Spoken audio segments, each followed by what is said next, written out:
Hello there. Today I want to talk about LoRa fine-tuning technique. So let's get started. Google recently released their open model called Gemma. It's a lightweight model. It comes in two sizes, 2 billion parameters and 7 billion parameters. It has two versions, the pre-trained version and the instruction tuned version. So if you look at the size, right, that's a pretty lightweight model compared to the other models out there like OpenAI's, which have hundreds of billions of parameters. And it's clear that this model is targeted for edge inferencing. Now, before we talk about LoRa technique, let's see what problem is it trying to solve. So the default fine-tuning technique, right, is pretty resource intensive because it involves changing the model's parameters. This becomes an obstacle for companies to adopt, to tailor the large language models and make it their own, because fine-tuning them is difficult, it is expensive, it is slow. That's where LoRa comes in, right? The low rank adaptation fine-tuning technique, what it does is basically it freezes the model's weights but inserts a very small number of new parameters, and those small number of parameters are what you train on. Okay, so using this technique, it becomes pretty fast. It is less compute intensive to train the models and make them your own.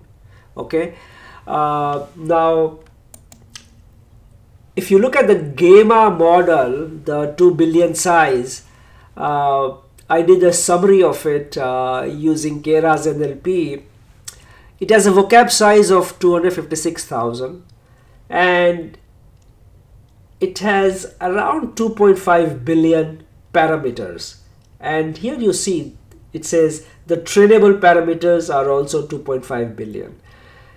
Now, if you were to train this model using fine-tuning, loading all these parameters into memory and updating them, it's pretty clear it's very expensive process, right? That's where LoRa technique comes in, and what that does is it freezes most of the weights and the parameters, and it inserts a smaller number of trainable weights. So now if you see over here, I've basically enabled this model for LoRa training, and here if you see the total number of parameters becomes a little higher, 2507.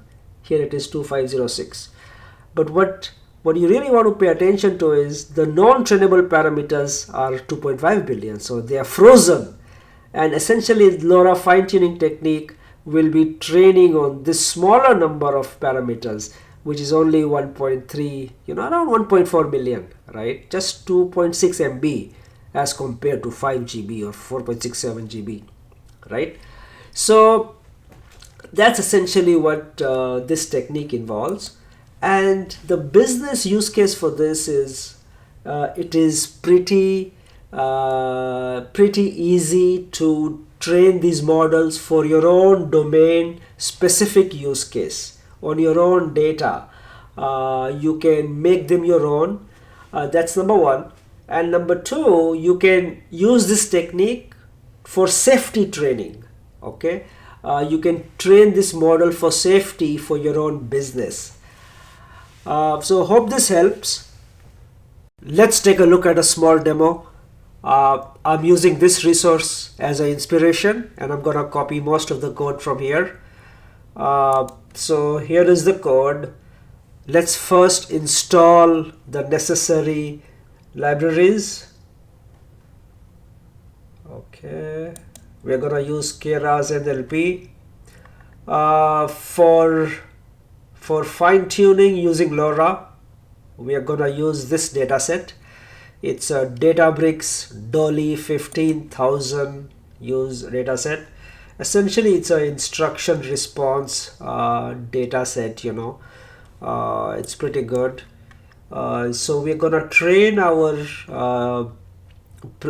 model using this data set so that it can understand and respond accordingly. Okay, so let me load this. This will take some time. Oh, it went fast. All right. So this has 15,000 rows, but we don't need that much. We are just gonna use around 200 samples. Okay, and we are gonna convert into a format of our use. So essentially we're only gonna take the instruction column and the response column. We're gonna ignore these two columns. All right. Okay, so let's sample check. Let me see number one. I'll just do it again. Okay. All right. Now let's take a look at before and after LoRA. Okay. So as I said, we are gonna use Keras NLP, and we are gonna use this class. It serves as a higher abstraction to use the Gemma model. So it took some time. It came back, and as we saw, it has around 2.5 billion parameters. And in a traditional fine-tuning, all of these would be updated, but we are not going to do that. Now, before we do LoRA fine-tuning, let's take a look at the response on one question, this one, and then we'll fine-tune it using LoRA and then see the response on the same question.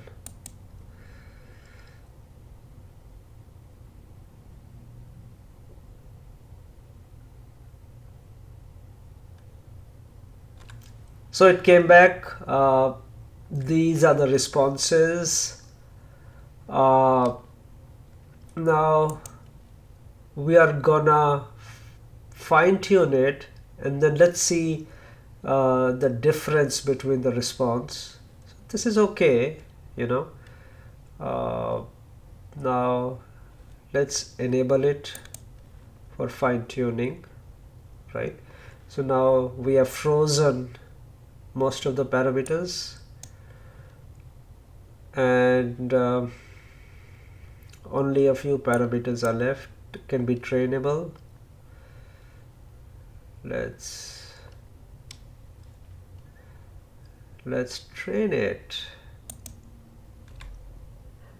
It's running. This will take time. I don't have a GPU. I hope it doesn't error out. That's the reason I took a very small sample, 200. That will reduce the accuracy, but that's okay. At least we have a demo. So it's running, it's training. I'm gonna put on pause and come back when it finishes, but you can see the counter, it is slow because I don't have a GPU, but good for learning purposes, good for experimentation purposes. It's still running, folks. Slow. It hasn't timed out, so that's good. It is still running. Okay, so it came back. It took 5 minutes. The accuracy is 0.48, not good. That is expected because the training dataset was only 200 rows. But anyway, at least we are learning concepts and gaining confidence. Now let's take a look. We're going to ask the same question, and let's see if the answer is any better. So now let's ask the same question and see the difference between the responses.